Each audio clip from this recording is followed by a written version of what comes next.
అత్యాధునిక labs, international collaborations, advanced placements. మీ dream career ని రీచ్ అవ్వడానికి మీ best choice Godavari global university. Welcome to I dream news and నిజాలు. H1B వీసాలకి సంబంధించి ఫీజుని $15,000 నుంచి $1,00,000 పెంచిన తర్వాత అందరిలోనూ ఆందోళన మొదలైంది. అంతలోనే ఒక చిన్న రిలాక్సేషన్ని అనౌన్స్ చేసింది అమెరికా ప్రభుత్వం. L1, F1 వీసాల మీద ఉన్న వారికి పాత ఫీజు చెల్లిస్తే సరిపోతుంది అనేది. దెన్ వాట్ అబౌట్ మన దగ్గర నుంచి వెళ్దాం అనుకుంటున్న వాళ్ళకి పాతది కాకుండా కొత్త ఫీజునే వర్తింపచేస్తామని. యాక్చువల్గా ఈ కొత్త ఫీజు అనేది ఎంతకాలం ఉంటుంది? ఛాంబర్ ఆఫ్ కామర్స్ కోర్టు మెట్లెక్కింది. అక్కడి నుంచి తీర్పేమొస్తుంది? అమెరికా ఏమన్నా మళ్ళీ పాత ఫీజునే వసూలు చేయబోతోందా? ఏం జరగబోతోంది? మనతో పాటుగా ఉన్నారు సీనియర్ జర్నలిస్ట్ సురేష్ కొచ్చతిల్ గారు. సార్ నమస్తే. H1B వీసా అనగానే చాలా ఒక డాలర్ డ్రీమ్స్ కనిపిస్తాయి, మన ఫ్యూచర్ అంతా మన ఎదురుగా కనిపిస్తుంది. సడన్గా అన్ని షాటర్ అయిపోయాయి. $15,000 కాదు $1,00,000 చేసిన తర్వాత. బట్ ఈరోజు వచ్చినటువంటి చిన్న రిలాక్సేషన్ ఎవరికి ఇస్తున్నారు? క్లారిటీ అనేది కావాలి అంటే ఏం చెప్తారు సార్? ఫస్ట్ ఆఫ్ ఆల్ మనం H1B అనేది మనం అర్థం చేసుకోవాలి ఏంటనేది. H1B వీసా ఒక ఎంప్లాయ్మెంట్ వీసా లాగా చూసుకోవచ్చు మనం. అది ఎందుకు జార్జ్ బుష్ టైంలో తీసుకొచ్చారు, ప్రెసిడెంట్ బుష్ ఉన్నప్పుడు. బేసిక్లీ అమెరికాలో స్కిల్ సెట్స్ లేదు. అట్లాంటి స్కిల్ సెట్ లేనప్పుడు బయట నుంచి మనం తెచ్చుకోవాలని చెప్పి H1B వీసా పెట్టారు. సో ఆర్గ్యూ చేస్తున్నప్పుడు, పెటిషన్ ఇస్తున్నప్పుడు for applying for visa we're arguing that this particular skill ఏదైనా ఉండొచ్చు. For example robotics, high end రోబోటిక్స్లో ఈ స్కిల్లో యూఎస్లో ఎవరు లేరు, విచ్ ఇస్ అబద్ధం. ఉంటారు కానీ కంపెనీలు ఏమంటారు that guy is not good enough. ఎందుకంటే అక్కడ కూడా మంచి కాలేజీలు ఉన్నాయి కదా, మన వాళ్ళు అక్కడే చదువుకుంటారు కదా, అక్కడ MITs ఉన్నాయి, అన్నీ ఉన్నాయి. మరి మీరు అంటారు అక్కడ స్కిల్ లేదంటారు. కానీ అప్పుడు ఉండే 1990 they had an issue. In fact the US science foundation అనుకుంటే ఎవరో వాళ్ళకి సర్వే కూడా చేశారు. 160,000 మంది మాకు తక్కువ ఉన్నారు స్టెమ్ ఫీల్డ్లో, science, technology, engineering and maths. బయట నుంచి తీసుకురావాలి. That is how the H1B started. దీంట్లో మనో తప్పు కూడా ఉంది. టెక్నికల్ ఏంటంటే వీఆర్ రీప్లేసింగ్ అన్ అమెరికన్ వర్కర్కి వచ్చి అదే జీతం మన ఎంప్లాయీకి ఇవ్వాలి. ఫర్ ఎగ్జాంపుల్ అమెరికన్ వర్కర్కి $120,000 ఒక సంవత్సరానికి ఇస్తూ కావాలి. US mean is around $80,000 to $100,000 మీకు తెలిసింది యావరేజ్ వేజ్. 120,000 అని పెట్టుకుందాం.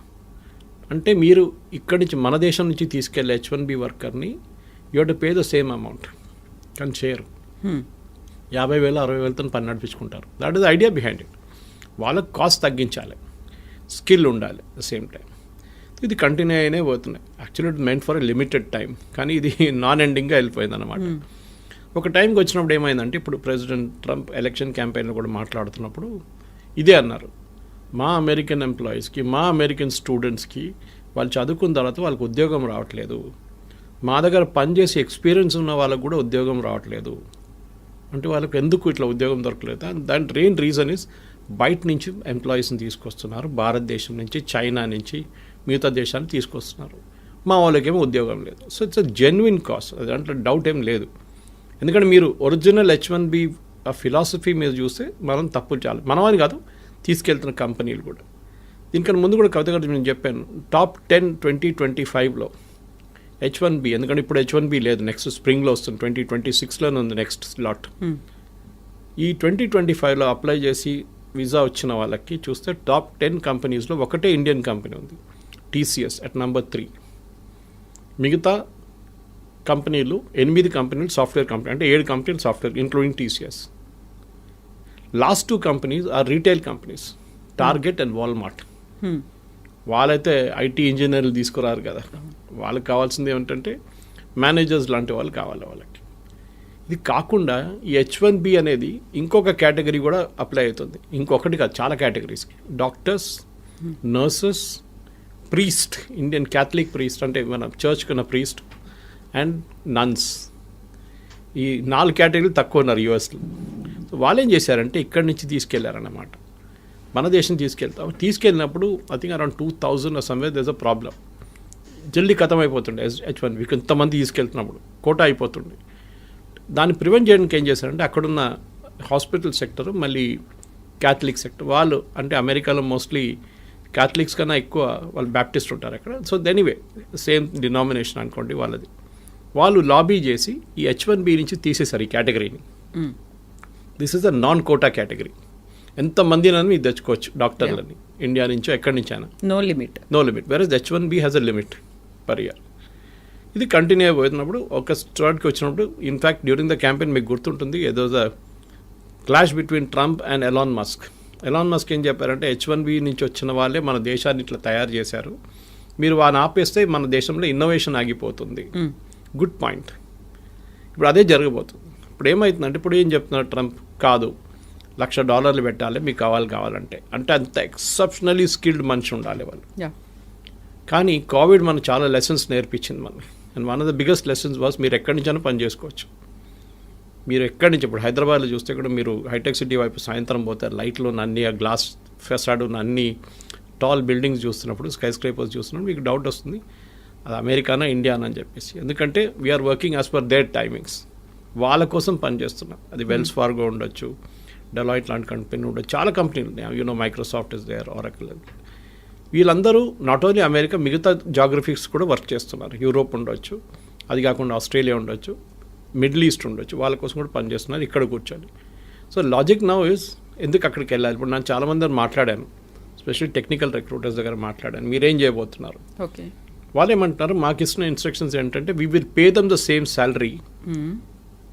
అక్కడికి వస్తే ఎంత అదే శాలరీ మేము ఇండియాలో ఇస్తాం, ఎందుకంటే వీళ్ళు exceptionally skilled people, but we will not pay the $100,000. వాళ్ళకి బిజినెస్ వీసా ఇప్పించేస్తాం మేము. వాళ్ళు సంవత్సరంలో ఒక 10 నెలలు పని చేసుకొని ఇక్కడి నుంచే నడిమిట్లో every 3 months they will go for a US tour. US టూర్కి వెళ్ళి వచ్చేస్తారు. మీరు అడగవచ్చు, ఎయిర్ ఫేర్ అంతనే అవుతుంది కదా తర్వాత, అంత ఎయిర్ ఫేర్ ఖర్చు పదే వాళ్ళు అక్కడ పెట్టుకోవచ్చు అంటే, yes, that is also possibility. కానీ ఇక్కడి నుంచి కూడా చేసుకోవచ్చు, రిమోట్ యూ కెన్ వర్క్. ముందు మన దగ్గర నాకు గుర్తుంది, ఇప్పుడు కూడా Y2K బూమ్ టైంలో off site and on site అని చెప్పి ఒక కాన్సెప్ట్ ఉండే. ఇప్పుడు చాలామంది ఆన్ సైట్ పని చేయడానికి వాళ్ళకి ఇష్టపడుతుంది, ఎందుకంటే డాలర్ టర్మ్స్లో మీరు చెప్పినట్టు డాలర్ డ్రీమ్స్ ఉండే అప్పుడు.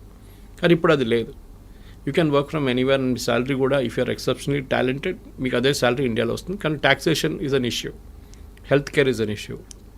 చాలామంది దుబాయ్కి ఎందుకు రీలొకేట్ చేస్తున్నాయి. ఇప్పుడు నేను మొన్న ఒక రిపోర్ట్ చదివాను, యూరోప్ నుంచి అండ్ US నుంచి మ్యాక్సిమం ఎక్స్పాట్రియేట్స్, వాళ్ళది Americans are moving to Dubai to work. అదే కంపెనీలు, మైక్రోసాఫ్ట్ పెద్ద క్యాంపస్ ఉంది Dubai. So they are setting up. Sharjah కూడా is a big educational place. ఆ Emirates 7 countries they are really aggressive. Sharjah ఉండండి, Abu Dhabi ఉండండి, Dubai ఉండండి, ఇట్లాంటి వాళ్ళు ఏం చేస్తున్నారంటే బయట నుంచి అందరు కంపెనీస్ తీసుకొచ్చి ఇక్కడ పెట్టేసుకుంటున్నారు. వాళ్ళు అట్రాక్షన్ ఏంటంటే మెయిన్గా, మీరు ఇక్కడికి రండి, మీకు 0 ఇన్కమ్ ట్యాక్స్. ఓకే, ఎవరైనా everybody will say yes to it. 0 income tax అంటే మళ్ళీ దట్స్ అ బిగ్ సేవింగ్. అమెరికాలో ఉన్నప్పుడు మీరు ఆల్మోస్ట్ 50% దాకా ట్యాక్స్ కడతారు. Of course you health care is taken care of. భారతదేశం నుండి మీరు 30%, 32% దాకా ట్యాక్స్ కట్టాల్సి వస్తుంది. But health care is a big issue, కొన్ని కంపెనీస్ ప్రొవైడ్ చేస్తున్నాయి. ఇదన్నీ చూసినప్పుడు క్వాలిటీ ఆఫ్ ఎడ్యుకేషన్ అన్ని, ఇప్పుడు గల్ఫ్లో కూడా ఇండియన్ స్కూల్స్ చాలా ఉన్నాయి. The shifting is happening from Europe and US to Gulf. This is president Trump should be worried about this. ఆయనకి ఇక్కడ కొంచెం వరీ ఉండాలి, ఎందుకంటే టాలెంట్ అమెరికా నుంచి వెళ్తుంది, టాలెంట్ ఇండియా నుంచి వెళ్ళడం కాదు. అమెరికా నుంచి, అమెరికాలో ఉన్న టాలెంట్, టాప్ నాచ్ టాలెంట్ అదే కంపెనీ కోసం గల్ఫ్లో వెళ్ళి పనిచేస్తున్నారు. ఇండియాని ఆర్మ్ ట్విస్ట్ చేస్తున్నట్ల ట్రంప్ని వాళ్ళని ఆర్మ్ ట్విస్ట్ చేయలేరు. రేపు UAEకి చెప్పలేరు, మేము మీ మీద 50% టారిఫ్ పెట్టేస్తున్నాం, మీరందరూ మమ్మల్ని తీసుకెళ్ళిపోతున్నాం మా ఎంప్లాయీస్ని. So the shift is double అన్నమాట. ఇప్పుడు అమెరికా నుంచి చాలామంది ఏమంటారు, మాకు ఇంత పెద్ద ట్యాక్సేషన్ అవాయిడ్ చేయడం, దుబాయ్కి వెళ్తాం, అక్కడ 10 సంవత్సరాలు 5 సంవత్సరాలు పనిచేస్తే మాకు enough savings will come back again. కానీ ఇప్పుడు కొత్తగా ఒకటి ఇవాళ పొద్దు నుంచి కనిపిస్తుంది ఈ న్యూస్, L1 అండ్ F1. వాళ్ళకి ఈ $100,000 పడదు, వాళ్ళకి they don't need to pay for it అన్నారు. We should understand difference between L1 and F1. L1 is a non immigrant visa, ఒక హై స్కిల్డ్ మేనేజర్స్, ఎగ్జిక్యూటివ్స్ని తీసుకెళ్ళడానికి వీసా. అంటే వాళ్ళు నాన్ ఇమిగ్రెంట్ వీసా, వాళ్ళు భారతదేశంలో ఉండొచ్చు, any country, and they are going to US to work there. వాళ్ళకి L1 ఇష్యూ చేస్తున్నారు. F1 అనేది అకాడమిక్ స్టూడెంట్స్ అన్నారు, వాళ్ళు ఆల్రెడీ చదువుకుంటున్నారు అక్కడ. ఈ 2 కేటగిరీస్ ఏం చేస్తారు, ఒకసారి వెళ్ళిన తర్వాత అక్కడ, స్పెషల్లీ మన వాళ్ళు ఇక్కడి నుంచి, they try and extend it to an H1B. అక్కడే ఉండాలని సెట్ వాళ్ళు ఫస్ట్ H1B తీసుకొని, దాని తర్వాత గ్రీన్ కార్డ్, దాని తర్వాత citizenship. So that transfer from L1 or F1 to H1B will not attract $100,000 అంటున్నారు. ఇప్పుడు ఇప్పుడు అటార్నీస్ చెప్తున్న న్యూస్ ఇది, మన ఛానల్స్లో వస్తున్న, నేషనల్ ఛానల్స్లో వస్తున్న న్యూస్ అయితే చూపిస్తుంది. అది ఫైనల్ ఎక్కడ ఏంటి అవుతుందో తెలియదు. దాని తర్వాత మీరు స్టార్టింగ్లోనే చెప్పారు అక్కడ కేసులు నడుస్తున్నాయి. US chamber of commerce case వేశారు అక్కడ, saying that this is unfair, మాకు టాలెంట్ కావాలి, మీ టాలెంట్ అలౌ చేయకపోతే మేమేం చేయాలి, మళ్ళీ మేము ఇన్నోవేషన్ ఉండదు మా దగ్గర. ఇన్నోవేషన్ మిగతా కంట్రీస్కి వెళ్ళిపోతే ఆల్రెడీ చైనా తీసుకెళ్ళిపోయారు చాలా మటుకు ఇన్నోవేషన్, ఈ వీళ్ళని కూడా తీసుకెళ్తే ఎందుకు టాలెంట్ ఎందుకు అమెరికాకి రావాలంటున్నాం. నేను యాక్చువల్లీ లాస్ట్ వీక్ ఒక కపుల్తో మాట్లాడాను యూఎస్లో, Indian couple, settle there US citizens 20 సంవత్సరాల నుంచి. వాళ్ళు అంటున్నారు, సురేష్ గారు మీరు బిలీవ్ చేయరు, husband and wife, I won't take the name, but మాకు ఇద్దరికి ఉద్యోగం లేదు సురేష్, 6 నెలలు అయ్యాయి. ఎట్లా బిల్లు కట్టాలని కష్టపడుతున్నాం, పిల్లలు చదువుకుంటున్నారు, కాలేజ్కి వచ్చేసారు, మేమేం చేయాలని మాకు అర్థం కావట్లేదు. యుఎస్ సిటిజన్ అయిపోయాం మేము, కానీ మాకు ఉద్యోగం లేదు ఇక్కడ. అమెరికా ఇస్ గెటింగ్ H1B పక్కన పెట్టండి, America is getting stretched out completely. మొన్న కూడా ఒక అమెరికన్ సెనేటర్ అన్నారు, the problem is we're out priced in the market, completely out priced. ఇప్పుడు నేను చెప్పే ఎగ్జాంపుల్ మీకు చాలాసార్లు చెప్పాను, plumber cost more than the tap. ఇది ప్రాబ్లం అమెరికా. మీరు ఏ ఫోన్ ఇప్పుడు కూడా చూడండి, last month also iPhones maximum India నుంచి ఎక్స్పోర్ట్ చేసింది యూఎస్కి వితౌట్ టారిఫ్. ఐఫోన్ చాలా smart, Trump is not putting tariff on iPhones or any electronic goods. IT మీద లేదు, ఫార్మస్యూటికల్స్ మీద లేదు, అండ్ ఆన్ ఎలక్ట్రానిక్ గుడ్స్. ఫార్మస్యూటికల్స్లో మీకు మనకు తెలిసిందే generic, we're not talking of patent drugs. Patent అంతా యూరోప్ నుంచి వస్తుంది, మన దగ్గర నుంచి వెళ్ళి జనరిక్ 95%, సో నాట్ ఇంపాక్టెడ్. ఇవాళ ఇంకో రిపోర్ట్ పొద్దున్న నేను చదివాను టెక్స్టైల్స్ గురించి, it was by an international public, I think it is McKenzie. వాళ్ళు ఏమంటున్నారు అంటే ఇండియన్స్ ఎంత మంచిగా అడ్జస్ట్ చేసుకున్నారంటే, Bangladesh got a cheaper cloth because వాళ్ళకి 15% వేశారు, భారతదేశానికి 50% వేశారు. In spite of that India has invented new markets in Europe. మన లాస్ట్ 2 months ఎక్స్పోర్ట్స్ మీరు చూస్తే August and September our exports have gone up to Europe and other places. మొత్తం as a basket of exports it has gone up. To Europe it has gone up more అన్నమాట. So వీళ్ళేమంటారు, మా father generation నుంచి, one కంపెనీగా in Tirupur talking about this, మా father grand father generation నుంచి US అని చెప్పి అక్కడ టార్గెట్ కానివ్వండి, వీళ్ళ మిగతా రీటైల్ చైన్స్ వీళ్ళ దగ్గర నడుస్తుంటుంది, మేము ఎక్కడికి చూడలేదు మార్కెట్ బయట అని చెప్పేసి. Now we're looking at newer markets and the struggle is different. ఎందుకంటే వాళ్ళ క్వాలిటీ, వాళ్ళ దాంట్లో అడ్జస్ట్ చేయడం, వాళ్ళ దాంట్లో అడ్జస్ట్ అయిపోయారు వీళ్ళు. వాల్మార్ట్ కానీ టార్గెట్ కానీ మిగతా అన్ని చైన్స్ ఉన్నాయి కదా అక్కడ, they all got use to it. Now suddenly they adjusting to new market అన్నమాట. సో మన దగ్గర ఉన్న F1 ఇప్పుడు H1B అప్లై చేసే ఎంప్లాయీస్ కానివ్వండి, మోస్ట్ ఆఫ్ దట్ పిల్లలకి, ఇక్కడ అన్నిటికంటే డేంజరస్ ప్రాబ్లం ఎక్కడ వస్తుందంటే ఎడ్యుకేషన్ కోసం వెళ్ళే పిల్లల కోసం స్కాలర్షిప్ వచ్చి వీసా డినై చేసిన కేసులు ఉన్నాయి చాలా మటుకు. I met one doctor recently, young kid, Gandhi Osmania నుంచి పాస్ అవుట్ అయ్యి షీ వాజ్ వర్కింగ్ అండ్ ఆమెకి ఫుల్ స్కాలర్షిప్ వచ్చింది MS కోసం, కానీ she couldn't go, visa reject చేసేసారంట. ఇక్కడ చెప్పాల్సింది ఏంటంటే మెయిన్గా వీసా ఎందుకు రిజెక్ట్ చేస్తున్నారు, ఒకటి నో రీజన్, ఏ రీజన్ కూడా చెప్పట్లేదు, వాళ్ళ రీజన్ ఇస్తున్నారు, that reason is very very obscure. Second, మీ సోషల్ మీడియా హ్యాబిట్స్ చెక్ చేస్తున్నారు వాళ్ళు, ఫుట్ ప్రింట్స్ ఏమున్నాయి డిజిటల్, మీరు డిలీట్ చేస్తే కూడా వాళ్ళు పట్టుకుంటారు. డిలీట్ చేయడం ఇంకా డేంజరస్. ఇప్పుడు still there you can still argue, నేను అది కొంచెం ఎమోషనల్గా రాశాను అది ఇది అని చెప్పి, కానీ మీరు ఈ లెఫ్టిస్ట్ ఐడియాలజీస్, ఈ వోక్ కల్చర్, LGBT రైట్స్, దీని గురించి ఎక్కువ రాయడము, సపోర్ట్ చేయడం, హ్యూమన్ రైట్స్ గురించి, ఇమిగ్రేషన్ పాలసీ గురించి రాయకండి మీ సోషల్ మీడియా హ్యాండిల్స్లో. నాలాంటి వాళ్ళకి ప్రాబ్లం లేదు, I have no dream of going to US, but still యంగ్స్టర్స్కి ఇది ఉన్న చాలామందికి ఉన్నా, నాకు ఆ కల్చర్ కూడా లేదు, I'm more of a rightist than leftist. కానీ వాళ్ళు చాలా చాలా కేర్ఫుల్ ఉండాలి. ఇక్కడ ఉన్నప్పుడు పిచ్చోన్లాగా వెళ్ళి ఏదో స్పీచ్లు ఇవ్వడము, లేకుంటే రాయడము, దాంట్లో ఫోటోలు పెట్టడము, ప్రొటెస్ట్ చేయడం, it will impact your, unless you're not plan to go to US, it will definitely impact. So 3 లెవెల్లు చూడాలి కవిత గారు మీరు అడిగిన ప్రశ్నకి. ఒకటి L1 F1 మనం మాట్లాడుకున్నాం. Second, H1B itself, what will be the next step, legal and otherwise.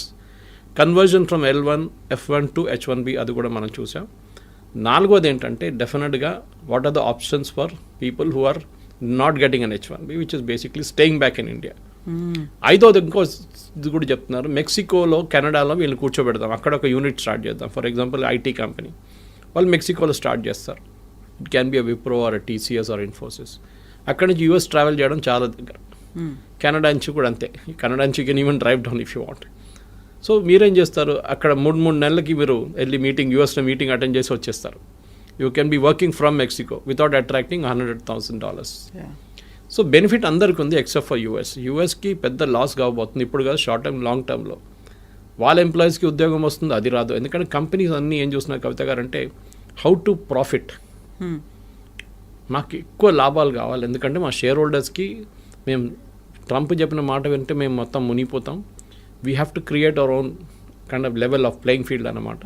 దానికి ఎంత తక్కువ జీతం అని చెప్పకూడదు, ఎంత తక్కువ వాల్యూలో మనం ఎంప్లాయీస్ని తీసుకొస్తామో మా ప్రాఫిట్ అంత ఎక్కువ అవుతుంది. కానీ మ్యాన్ పవర్ కాస్ట్ చాలా contributes huge amount of money to the final bottom line. మీ టాప్ లైన్ గ్రో కావచ్చు, కానీ బాటమ్ లైన్లోనే అల్టిమేట్లీ ప్రాఫిట్ వస్తుందా లేదా అని చూడాలన్నమాట. సో అక్కడ if an employee can be bought at a lesser cost, ఆయన ఇక్కడే పెట్టేసుకుని అమ్మాయిని అబ్బాయిని ఇక్కడే పెట్టేసుకుని పని చేయించుకుంటే we can save more money for the company. దానికోసం మనం మైక్రోసాఫ్ట్ మొన్న ఒక 2 నెలల ముందు ఫీనిక్స్ దాంట్లో near next their campus they about 2 lakh square feet on lease. ఎన్నో సంవత్సరాలు తీసుకున్నారు వాళ్ళు. 2 లక్షల స్క్వేర్ ఫీట్ అంటే చిన్నది కాదు. అంటే they have plans of expansion. అది కాకుండా గూగుల్ చూసాం మన విశాఖపట్నంలో డేటా సెంటర్ సెటప్ చేశారు. Of course data centre doesn't generate huge amount of jobs, but still it's a big significant announcement. అట్లనే మనం చూస్తున్నాం చాలా మటుకు అమెరికా నుంచి భారతదేశంలో ఇప్పుడు చిప్స్ కూడా చూడండి, చిప్స్ తయారు చేస్తున్న కంపెనీలు కూడా except for Nvidia maybe others are all in India. చాలామంది మన second company started producing chips and started exporting from day for yesterday. ఇట్లాంటి చాలా నడుస్తున్నాయి. సో భారతదేశానికి ఆపర్చునిటీస్ ఉన్నాయి, ముందట్లా కాదు. And we need not be in US అని కోవిడ్ నేర్పించింది మనని. Work from anywhere, work from home or work from anywhere. ఆ కాన్సెప్ట్తోని ఇక్కడున్న స్టూడెంట్స్ కానీ ఇక్కడున్న ఎంప్లాయీస్ కానీ పాజిటివ్గా తీసుకొని ఉంటే బాగుంటుంది. తర్వాత సిచ్యువేషన్ మారచ్చు, court can give a decision. But Trump has an executive power. ఒక ప్రెసిడెంట్కి, యూఎస్ ప్రెసిడెంట్కి ఒక ఎగ్జిక్యూటివ్ పవర్ ఉంది. ఏ కోర్ట్ ఇచ్చినా కానీ, ఏ నిర్ణయం వచ్చినా కానీ యూఎస్ ప్రెసిడెంట్కి at the port where you enter US ఒక ఫీజు వేయడానికి అమెరికన్ ప్రెసిడెంట్కి అథారిటీ ఉంది. ఇదంతా పోతే కూడా ఆయన కొత్త ఫీజు వేస్తాడు. ఇప్పుడు ఈ 100,000 is the fees for entering US అని చెప్తారు. దాన్ని కోర్ట్ డినై చేయలేరు, ఎందుకంటే ఇప్పుడు ఇచ్చిన ఆర్డర్ని should have been passed by the American Congress. అదొక ఆర్గ్యూ చేయొచ్చు. బాటమ్ లైన్ ఏంటంటే we should now look for new markets. Europe చూడండి, యూరోప్లో ఎడ్యుకేషన్ బాగుంటుంది, ఎంప్లాయ్మెంట్ కూడా బాగుంది, and they are more steady అక్కడున్న పొలిటీషియన్స్. ట్రంప్ లాగా ఒకరోజు పిల్లి నల్లది, నెక్స్ట్ డే పిల్లి తెల్లదని చెప్పే కాదు పరిస్థితి. It doesn't change that way అన్నమాట. ఓవరాల్ నేనైతే పాజిటివ్గా ఉన్నాను. నెక్స్ట్ 3-4 monthsలో క్లారిటీ కూడా వచ్చేస్తుంది. ట్రంప్ కూడా చాలా మటుకు దిగి వస్తున్నారు. ఈ signing agreements with Australia, with Russia, ఇప్పుడు యుక్రెయిన్ చూడండి, అది కూడా మారిపోయింది, కథ అంతా మారిపోయింది అక్కడ. Overall Trump is also feeling the heat అనమాట. ఎందుకంటే ఆ ఎంప్లాయ్మెంట్ రావట్లేదు. లాస్ట్ 3 నెలల్లో American unemployment has risen to record levels. అది చాలా పెద్ద వరి ఆయనకి.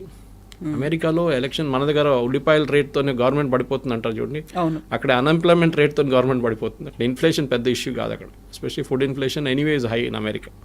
కానీ ఎంప్లాయ్మెంట్ రాకపోతే then American politicians are in big trouble. దానికోసం ఇంత పెద్ద రిస్క్ తీసుకున్నారు ట్రంప్, కానీ అది కూడా ఇప్పుడు పనిచేయట్లేదు. ఇప్పుడు అందరూ ఇండస్ట్రియలిస్టులు, ఆంటర్ప్రెన్యూర్స్ ఉండేటువంటి అమెరికన్ ఛాంబర్ ఆఫ్ కామర్స్ ఎందుకని కోర్టు దాకా వెళ్ళింది? H-1B వీసాల గురించే. అంటే వాళ్ళకి వైపు that is not our commerce, వాళ్ళ కామర్స్ వాళ్ళు వెళ్ళారు. వాళ్ళ అంటే ద మెయిన్ థింగ్ ఇస్ వాళ్ళు ఏమంటున్నారంటే మాకు టాలెంట్ కావాలి. అమెరికాలో ఇంత మటుకు ప్రోడక్ట్స్ సర్వీస్ తయారు చేసిందంటే బికాజ్ లాట్ కంట్రిబ్యూషన్ ఇండియన్స్ ఉంది, చైనీస్ కూడా ఉంది, ఇండియన్. కానీ చైనీస్ ఒకటి ఉంది, వాళ్ళు నేర్చుకొని వాళ్ళు రిటర్న్ వెళ్ళిపోతారు వాళ్ళ కంట్రీకి. క్వైట్ ఆఫెన్ స్పైయింగ్ చేస్తారని చెప్తారు Americans, which might be possible.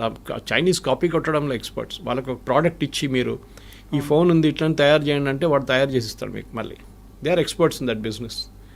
అట్లనే ఎనీ ఫైటర్ ఎయిర్క్రాఫ్ట్ కానివ్వండి, మీరు చిప్ ఇచ్చేస్తే వాళ్ళు చేసుకుంటారు. ఇప్పుడు చూడండి నివిడియా చిప్స్ అక్కడ ఎక్స్పోర్ట్ చేయనట్లేదు. Yesterday Nvidia chairman gave a statement saying that మాకు చైనీస్ సేల్స్ పడిపోయి 0కి వచ్చేసింది.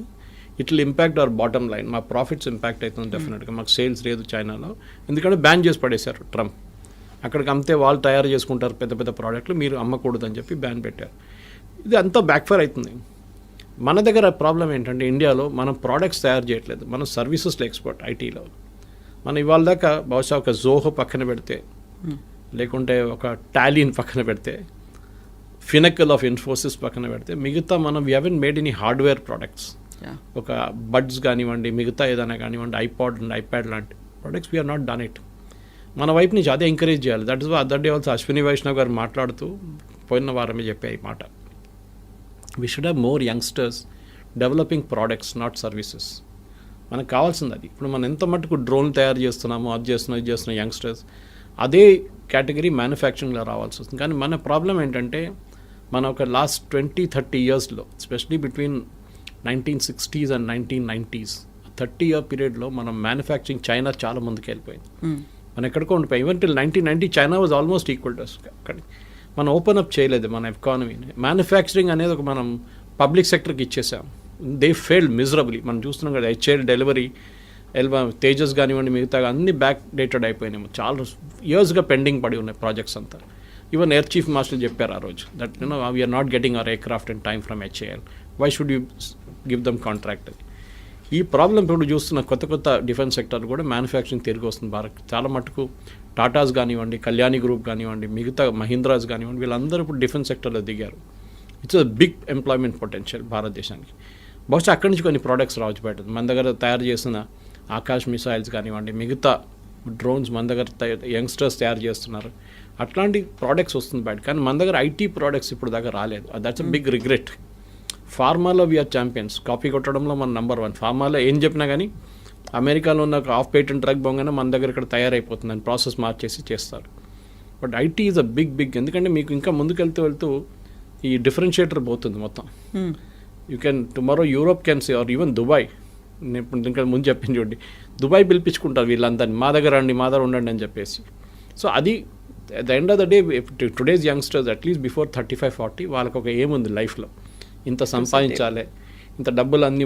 మా ఫాదర్ మదర్ మా జనరేషన్ లాగా కాదు కదా వాళ్ళంతా, మన జనరేషన్ లాగా కాదు వాళ్ళు. They are very fixed notions on this.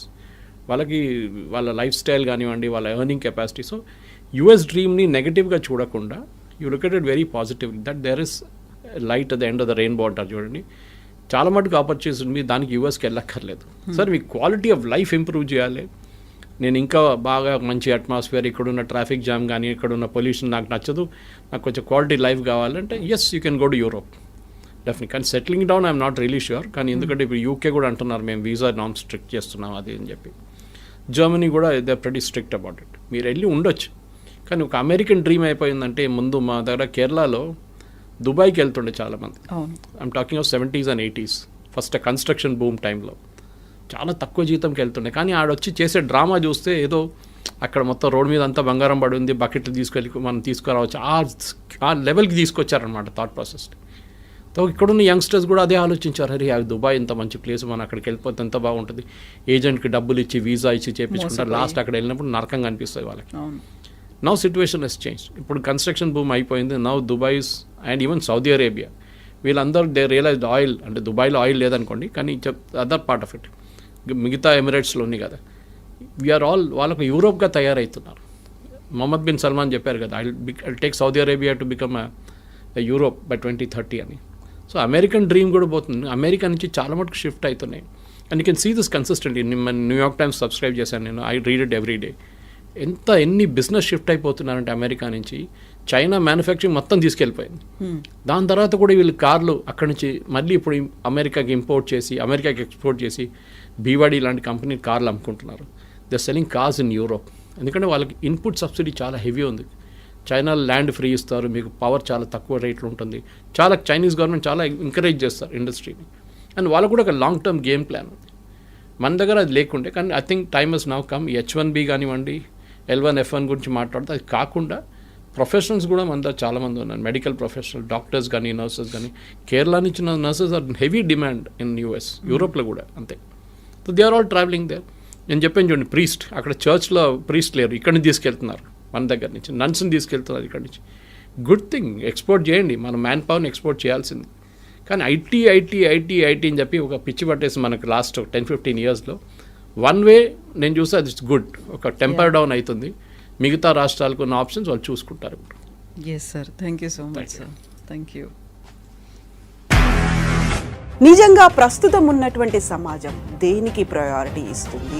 ఆర్థిక సంబంధాల చుట్టూ మాత్రమే తిరుగుతోంది. మళ్ళీ ఎన్నికలంగానే చాలా విరక్తి కలుగుతున్నాం. మంచి అనిపిస్తుంది కదా, లేడీస్ కూడా ఛాలెంజింగ్ జాబ్స్ చేసినప్పుడు చాలా బాగుంటది. ట్రాఫిక్ అసిస్టెంట్స్ గా నియమించిన ట్రాన్స్జెండర్స్ అందరితో సాల్యూట్ చేయించుకుంటున్నారు. ఫుడ్ డెలివరీ ఇవ్వటానికి వెళ్ళినటువంటి డెలివరీ బాయ్ అనిల్ పై కళ్ళ ముందు